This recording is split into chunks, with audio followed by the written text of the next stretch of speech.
Alors moi, je vais vous parler du deuxième terme de notre groupe de travail qui est travailler. Et donc, suite à ce qu'a dit Brigitte, l'objectif de toutes nos mesures vise aussi à aller vers un nouveau modèle de société où on va être plus sobre, où il y aura du partage et avec de la justice sociale.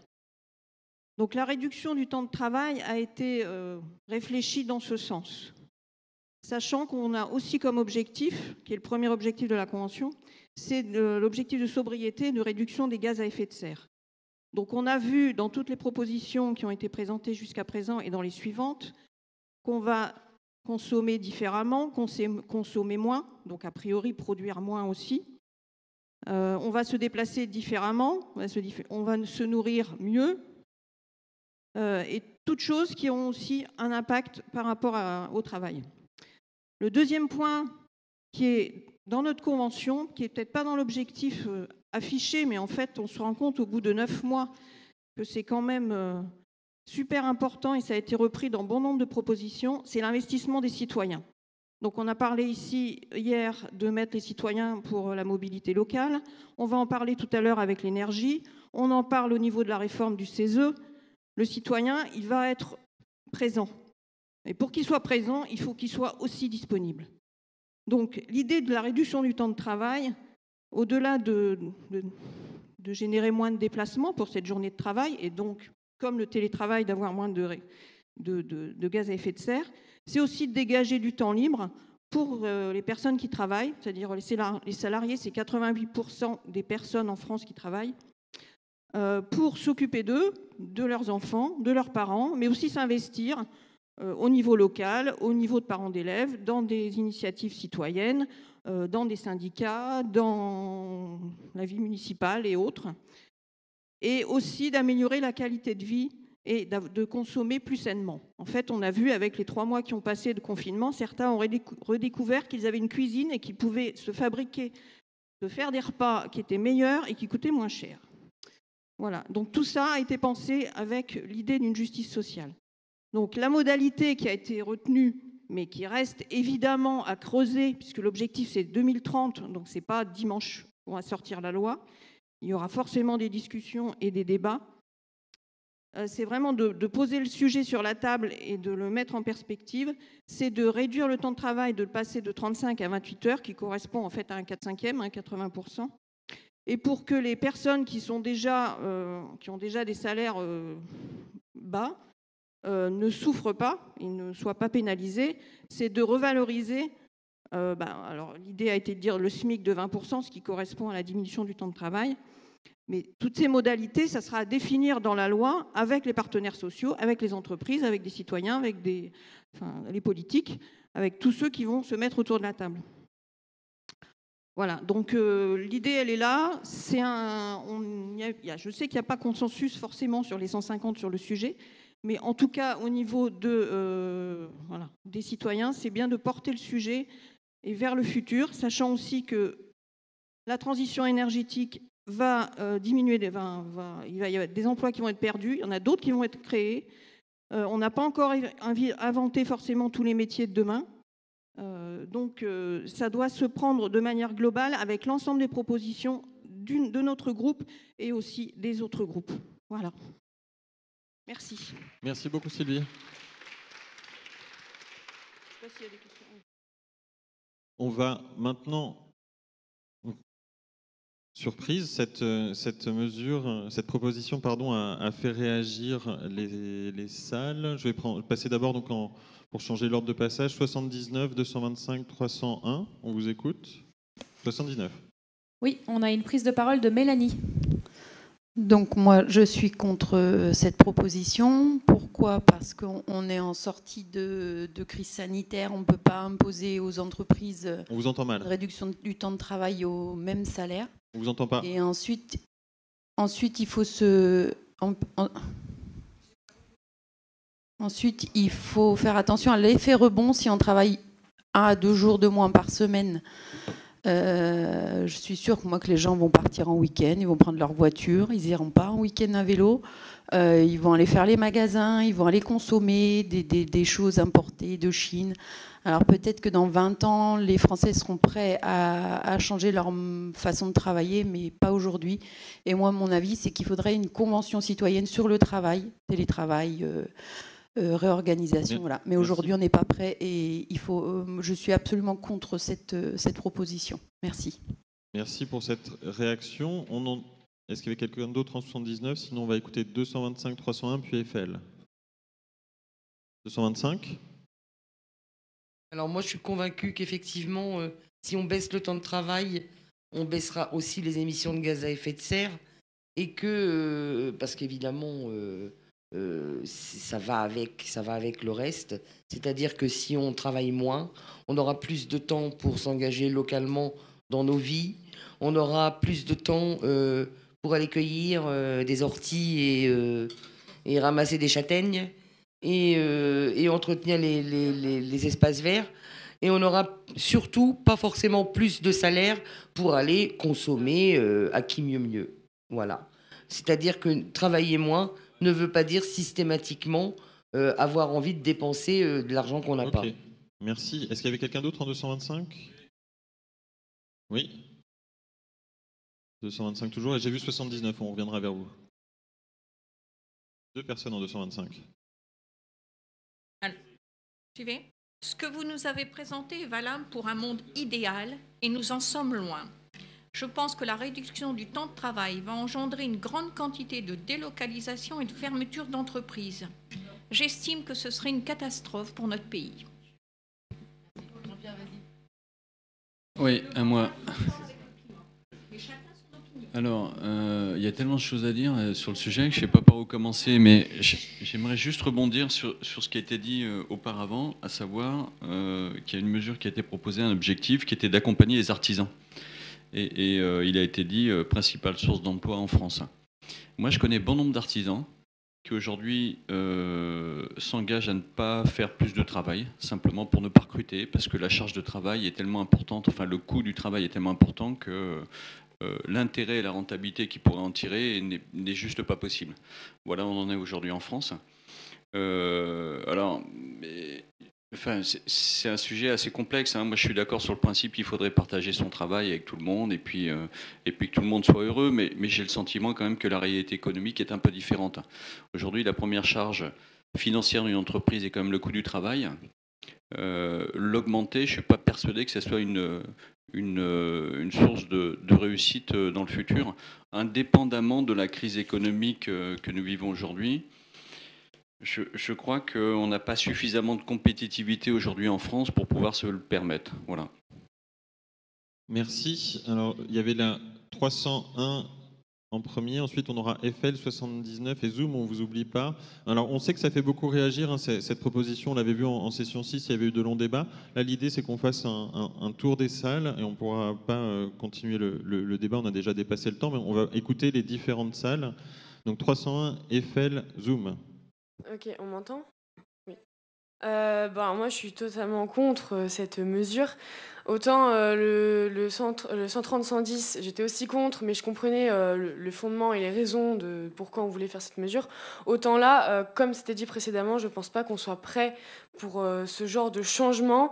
On a comparé cela avec le confinement, sauf que le confinement, c'était exceptionnel. Et donc, du coup, les gens ont agi de manière exceptionnelle. Donc déjà, il ne faut pas comparer les deux. Ensuite, il y a des personnes de mon entourage qui sont plus âgées que moi, qui, pour elles, passer aux 35 heures, ça leur a fait mal, vraiment. Pourtant, nous, aujourd'hui, ça va, mais vraiment, ça a fait mal à ce moment-là, et des fois, ça ne passe pas encore. Ensuite, comme l'a dit Mélanie, c'est pas parce qu'on travaille moins et qu'on a plus de temps pour nous qu'on ne va pas rester, qu'on va pas bouger, qu'on va pas partir en week-end ou en vacances. Donc au final, ça reviendra au même et c'est nul, je trouve. Et dernièrement, il y a plein d'autres raisons pour lesquelles je suis contre et qu'il ne faut pas que ça passe. Mais vraiment, on va passer, je pense, pour des guignols auprès de la France si on fait passer une mesure comme celle-là. Travailler tout autant, gagner tout autant tout en travaillant moins, ça va juste être très négatif pour notre image, quoi. Merci beaucoup. Est-ce qu'il y avait une autre prise de parole en 301? 2 prises de parole encore en 301. Est-ce qu'on m'entend? Oui, on m'entend, c'est très bien. Donc moi je m'oppose aussi à cette mesure tout simplement parce que la mesure est basée sur des suppositions. On n'est pas sûr que si on travaille moins, ensuite les personnes sur leur temps libre vont consommer moins ou même s'engager socialement dans leur commune. Et même au vu de la situation économique actuelle, clairement, on va passer, comme a dit Marine, pour des guignols parce qu'on est dans une crise économique. Et pour s'en sortir, il va falloir qu'on relance quand même l'économie et travailler du coup.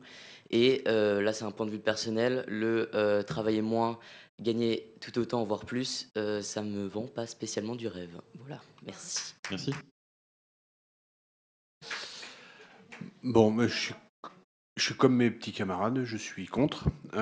L'explication, elle est simple. Donc, moins de travail par salarié. Donc, ça veut dire plus de salariés dans les entreprises. C'est le point positif. Par contre, le coût de production va être multiplié par 20%. Donc, il faudra accepter la baguette de pain à 1,50 €. Il faudra accepter tout un tas de choses qui sont complètement fous. Le pétrole va passer à 1,70 €. Donc, il faudra bien sûr augmenter encore les taxes sur le pétrole pour que ça rapporte davantage. Et le point essentiel, c'est la santé. Imaginez 28 heures dans les centres hospitaliers. Je pense que l'expérience qu'on a subie ces 2 derniers mois, vous avez vu les 35 heures, ce que ça a apporté. Ça va être une catastrophe monumentale. Voilà. Merci. Donc j'ai vu Marie en 79, on reviendra vers vous. On écoute la salle Eiffel, puis Zoom. Oui, alors en Eiffel, on a au moins 3 prises de parole, donc je vais demander aux intervenants de ne pas... Déjà, une intervenante, c'est désister parce que les arguments ont déjà été dits, donc ajoutez des nouveaux arguments, mais ne répétez pas ce qui a déjà été dit, c'est ma seule demande. Et du coup, est-ce que Lionel, tu peux intervenir?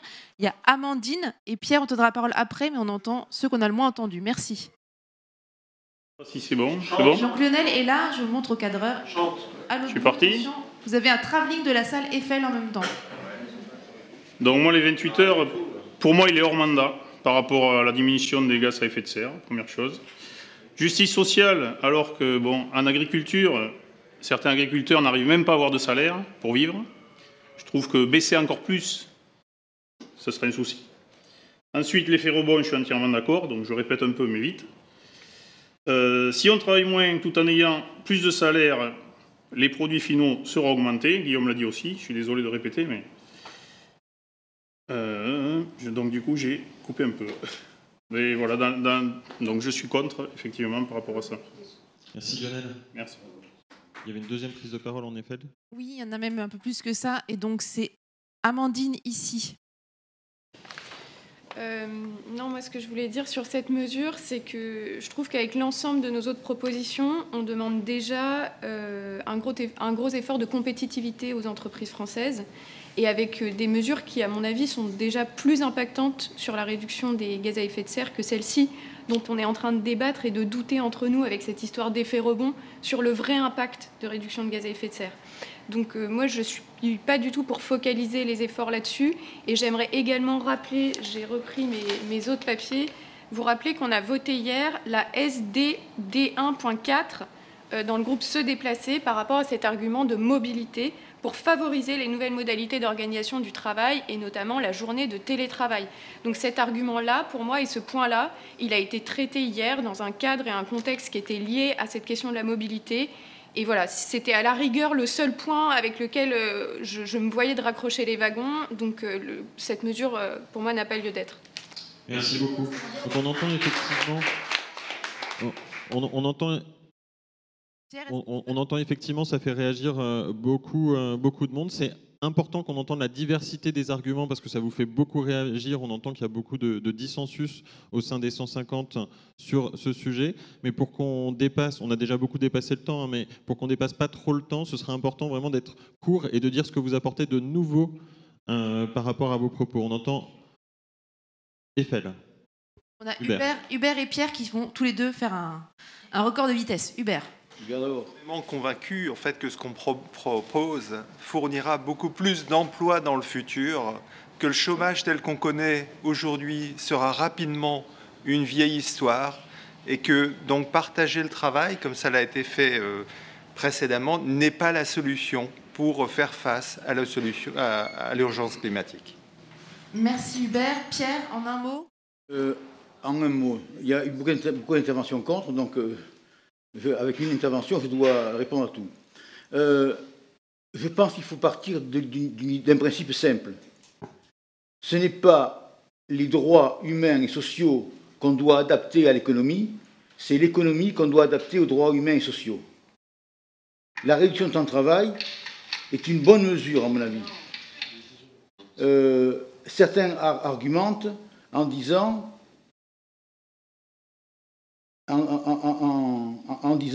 ça va être difficile et dur pour les entreprises de passer le cap. Alors, je voudrais rappeler quelques éléments.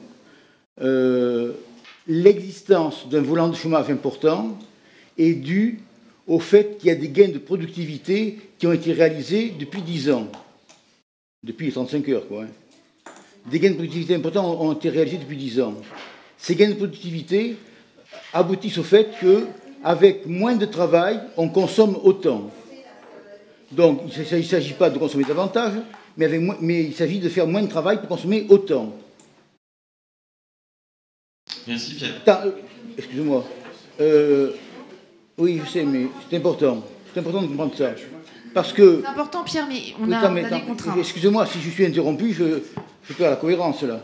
Bon, donc, avec moins de travail, on consomme autant. Pendant 10 années, les gains de productivité augmentent. Pendant 10 années. Donc, normalement, la réduction de temps de travail devrait se faire minute par minute, année par année, et non pas au bout de 10 ans. Parce qu'au bout de 10 ans, la réduction nécessaire a grossi énormément, et on doit la faire brutalement.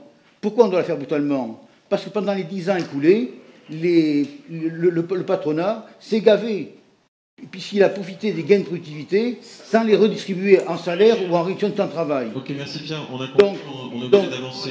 Ensuite, donc ça me semble très important de comprendre ça. Pierre, au lieu de se gaver pendant 10 ans, il faut le faire régulièrement. Et maintenant, on est obligé de le faire globalement et brutalement, parce qu'ils sont gavés pendant 10 ans. Alors, il y a un petit point quand même. Attends, Pierre, non, merci Pierre, on est d'avancer. Il y a des personnes sur Zoom qui s'impatientent, qui me font des grands signes depuis tout à l'heure. On doit donner la parole aux personnes qui sont en ligne avec nous et qui n'ont pas encore eu la parole depuis longtemps.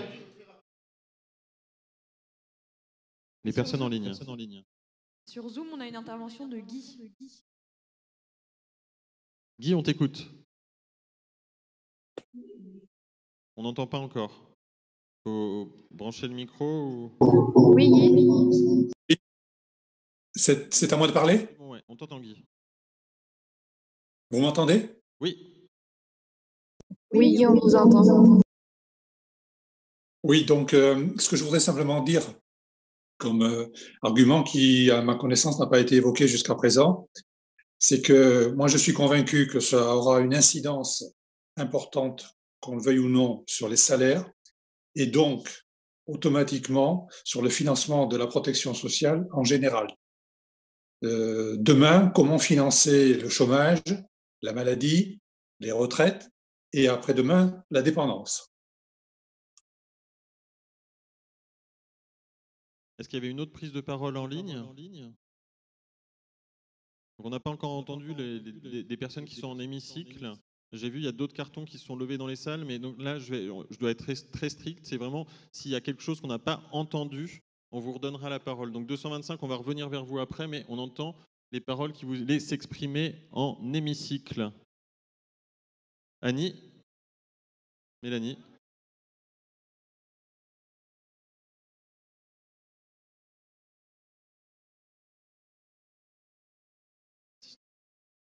Bon, quelqu'un se lance? Muriel? Hein? Muriel, on t'écoute. Muriel, on t'écoute.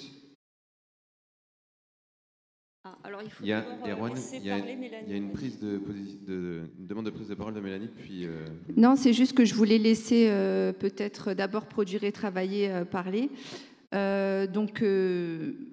Cette proposition, comme tu l'as dit Sylvie, non seulement elle ne fait pas consensus au sein des 150, mais même au sein de Produire et Travailler, elle ne le fait pas, malheureusement pas du tout consensus. Je trouve que cette proposition, elle est mais totalement déconnectée de la réalité. Je ne sais pas dans quel secteur vous travaillez, mais je ne sais pas si vous êtes touché par la crise économique, mais c'est indéfendable dans le contexte actuel.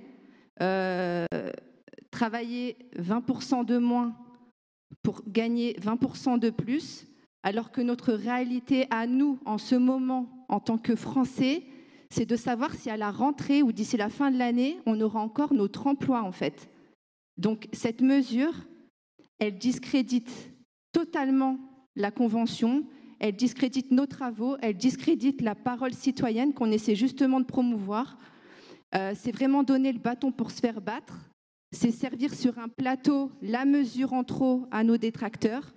Et ceux qui pensent qu'en votant cette mesure, vous allez voter, vous allez travailler 28 heures, ne vous faites pas d'illusions, ça sera rejeté et ça aura juste discrédité notre convention au passage. Voilà. Donc j'invite tout le monde, sincèrement, à rejeter en bloc. Autant je valide la PT4, ce qui a été dit avant, ok, mais la PT5, de grâce, okay. Il faut la rejeter en bloc. Merci Mélanie pour cette intervention. Si vous voulez prendre la parole. Oui, juste un petit plus.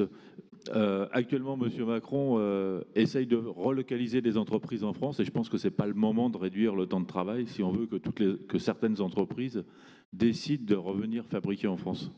Merci. Je propose qu'on se tienne à 4-5 prises de parole. On a entendu beaucoup d'arguments qui reviennent. On a entendu les opinions diffèrent.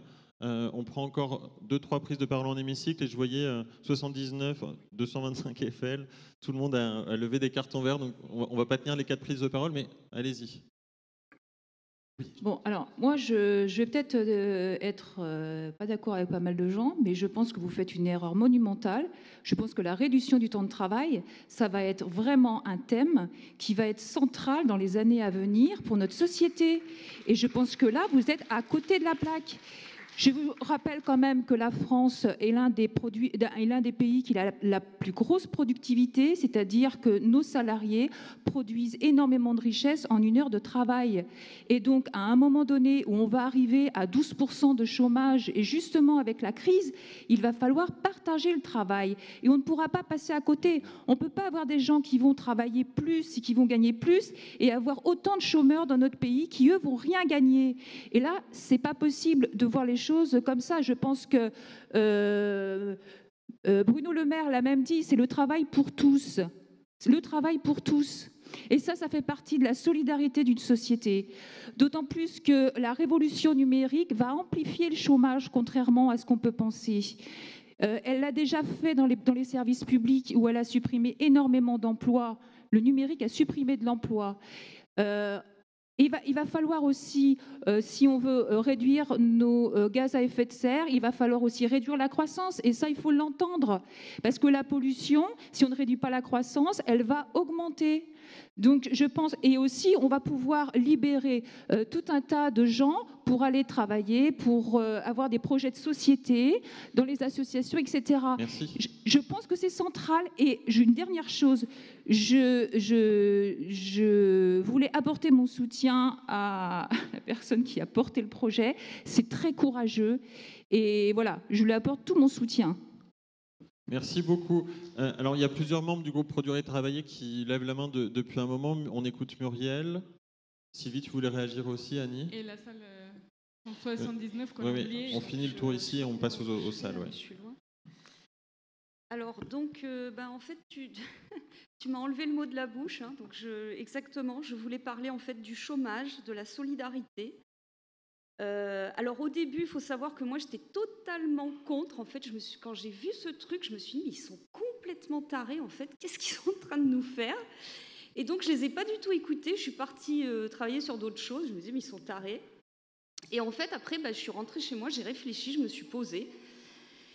Et j'ai réfléchi justement à la démocratie qui va très mal. Est-ce qu'actuellement, en fait, vous avez le temps dans votre vie de travailler, d'essayer de vous intéresser à la démocratie, franchement, entre nous? Est-ce que vous avez ce temps-là? Je ne crois pas. Je ne crois pas, on est débordés dans nos vies. Et je pense que c'est effectivement très important d'accorder des heures à la démocratie, au bénévolat, sur l'environnement, sur la solidarité humaine. Il faut à tout prix développer ça.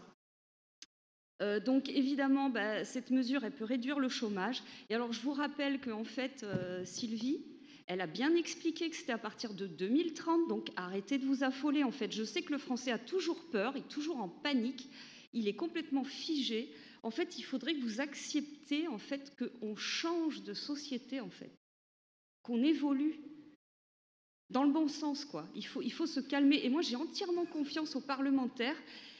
Ils vont travailler ça correctement, ils vont bien se renseigner. Et effectivement, il faut faire une distinction suivant les secteurs, les postes. Ils vont adapter les choses. Voilà. Bon, on entend que cette proposition fait beaucoup de dissensus. On me dit qu'on est obligé de limiter le temps. Il y a énormément de demandes de prise de parole. Je suis dans l'hémicycle, tout le monde lève la main. Enfin, dans les salles, c'est pareil. On n'arrivera pas à un accord entre vous. À la fin, on va trancher par le vote. Mais on laisse encore quelques prises de parole. Mais on me dit on a 5 minutes maximum parce qu'on a pris beaucoup de retard. Sylvie voulait réagir et Annie, ça fait longtemps qu'elles m'ont fait signe pour prendre la parole. Bon, déjà on vous entend, on redonne la parole aux salles parce qu'on a eu beaucoup de prises de parole là dans l'hémicycle. Je suis obligé de retourner vers les salles. Sylvie, Annie.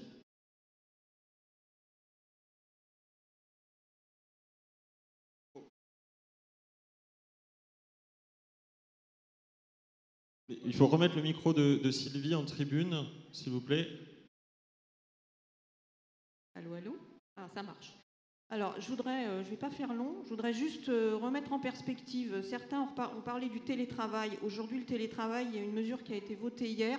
Ça paraît presque évident, pas pour tout le monde, mais quand même pour un bon nombre de personnes.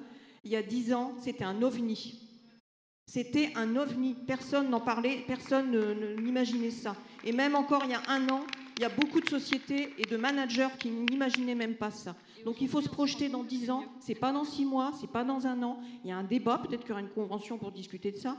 Il faut mettre autour de la table les gens qui vont parler de ça, mais c'est dans 10 ans. Donc il faut se projeter, mais ça ne sera pas tout de suite. Donc la crise actuelle, oui, elle existe et je ne la nie pas. Maintenant, je dirais juste aussi un petit chiffre. Alors, ce n'est pas par rapport au salaire, mais il y a quelque chose qui s'appelle le temps partiel qui permet à des salariés de prendre, quand c'est choisi, d'avoir une journée ou une demi-journée et pour leur permettre de faire autre chose, de s'occuper de leurs enfants, de s'occuper des personnes âgées, de s'investir. Et ce n'est pas forcément pour partir au soleil pendant un week-end. Ceux qui ont un temps partiel choisi, c'est tout bénef, c'est une qualité de vie meilleure. Par contre, ceux qui ont un temps partiel subi, et c'est beaucoup des personnes qui ne sont pas qualifiées, qui ont des métiers saucissonnés avec des horaires décalés, et là, en termes de justice sociale, on n'est pas bon. Donc il faut vraiment se projeter et mettre tout sur la table, mais c'est un débat et on ne va pas le régler ici. Voilà. Merci. On entend Annie, après je dois retourner aux salles et il nous reste 3 minutes, on va devoir lancer le vote. Donc Annie, puis les salles. Alors oui, je reprends très rapidement. Excusez-moi, c'est votre vote qui vous dira si oui ou non vous voulez personnellement faire changer les choses de la société. Mais ce n'est pas à vous, là, de dire que les mesures qui sont proposées donnent, une mauvaise image de la Convention. Je dois absolument prendre la parole pour dire non à ce type de propos. On a le droit de donner notre avis, je suis désolée. Chaque proposition posée sur la table par groupe ont une raison d'être là. On peut être d'accord, on ne peut ne pas être d'accord. Ça, c'est le premier point. Le second point, ce qu'il faut savoir, et je vais reprendre 2 exemples d'économistes, parce qu'on a l'impression qu'on a posé quelque chose en étant des ovnis. Non, il y a aussi des économistes, il y a aussi aujourd'hui beaucoup d'entreprises et beaucoup d'autres pays qui s'y sont mis, donc c'est possible. Maintenant, je reprends donc quelques exemples. L'économiste Jean Gadret nous dit, dans l'esprit de la transition et de la justice sociale, désintensifier le travail, il est aujourd'hui sous pression croissante de la performance et des actionnaires. Améliorer les conditions de travail, la sécurité et la démocratie seraient créateurs d'emplois parce qu'il faudrait un peu plus d'emplois pour produire dans des conditions. On a voulu, autour de la Convention, justement dire que le modèle et le système aujourd'hui ne nous convient pas, il faut aller plus loin. Alors si on veut aller plus loin, osons. Et maintenant, qu'est-ce qu'on a proposé dans nos mesures ? On propose dans nos mesures justement de transformer les emplois à travers l'agriculture actuelle, industrielle, chimique.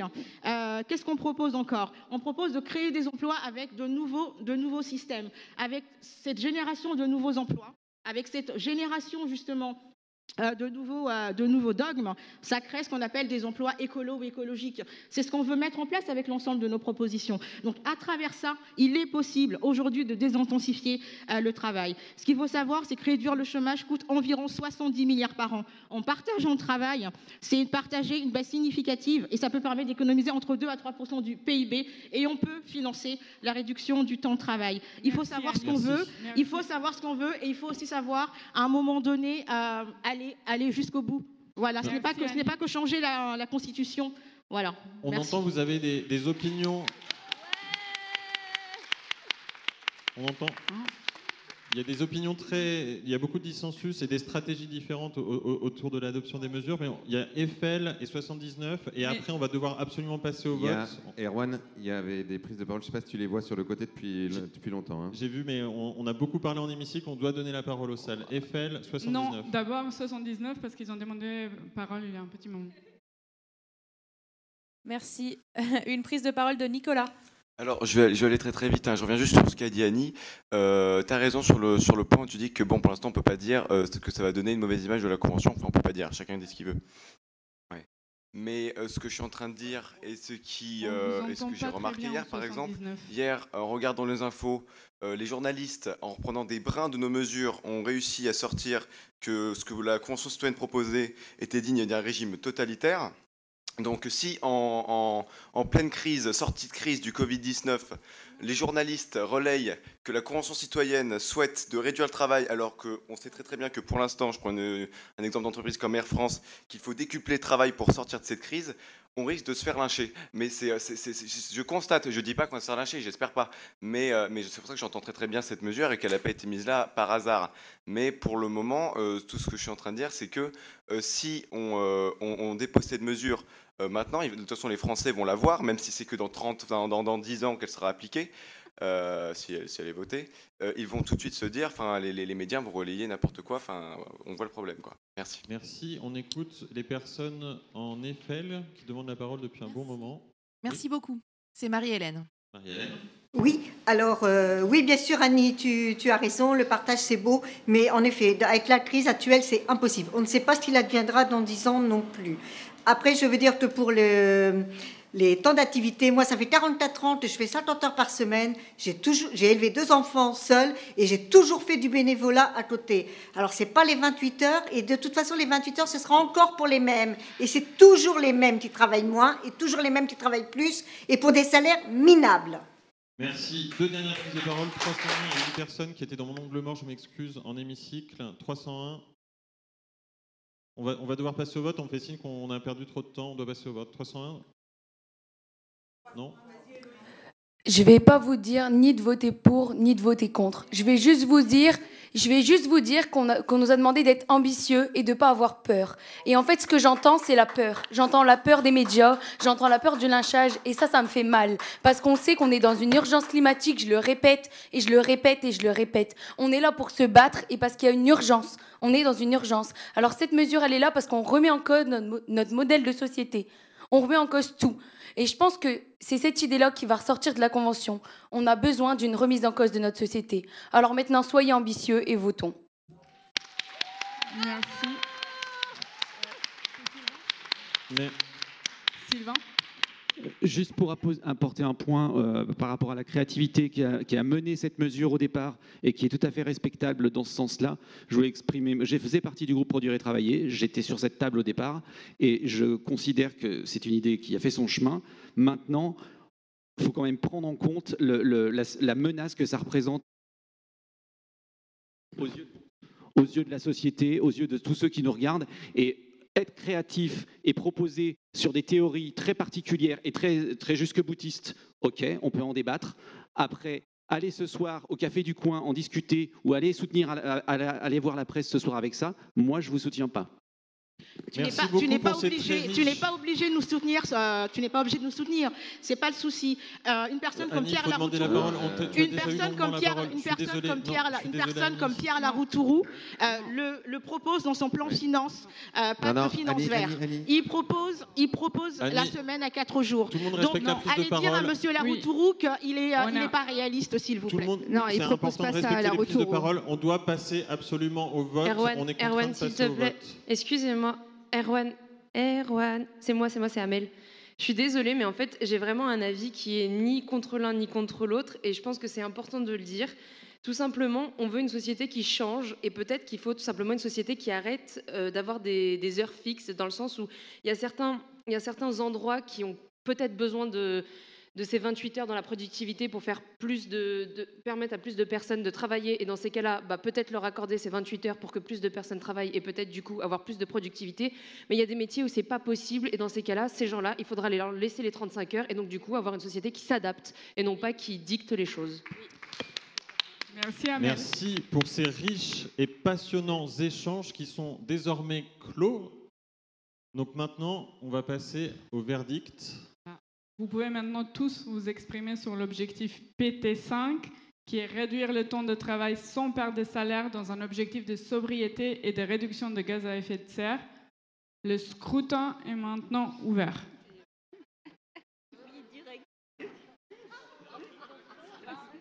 Je prends même une photo.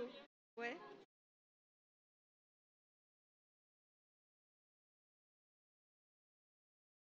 Le premier rang doit mettre leur masque. Et Muriel, s'il te plaît, tu dois reprendre une place parce que si Brigitte est là, tu peux pas être là. Et je vais parler bien. Donc est-ce que vous arrivez à voter? Vous arrivez à vous connecter ici en hémicycle? Tout va bien? Je vois Eiffel, il y a un petit souci, on va attendre. Ouais. Il y a un souci de connexion là-haut? Je crois qu'il y a un souci de connexion en hémicycle. Il faut que je remonte là-haut, là. Et le temps de pause, Levez la main si vous avez un souci, on va venir vous voir. Quelqu'un a un souci de connexion? de débarrouler à toute vitesse. Non, ça a l'air d'être réglé. On se dépêche et que je suis trop loin. Vous allez me le... Bon, c'est bon pour 225, c'est bon pour 79, c'est bon pour 301, c'est pas bon pour Eiffel et c'est pas bon pour Zoom.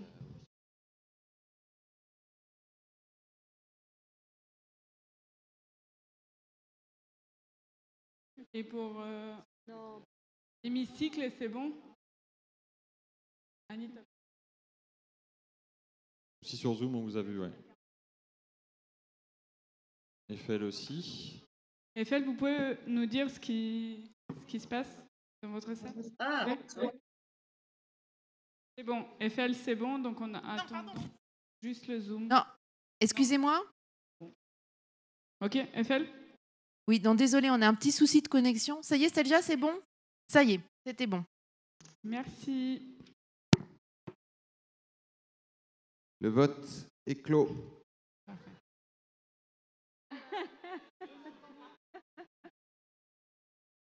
Donc en général l'affichage, le suspense n'a jamais été aussi intense, je crois.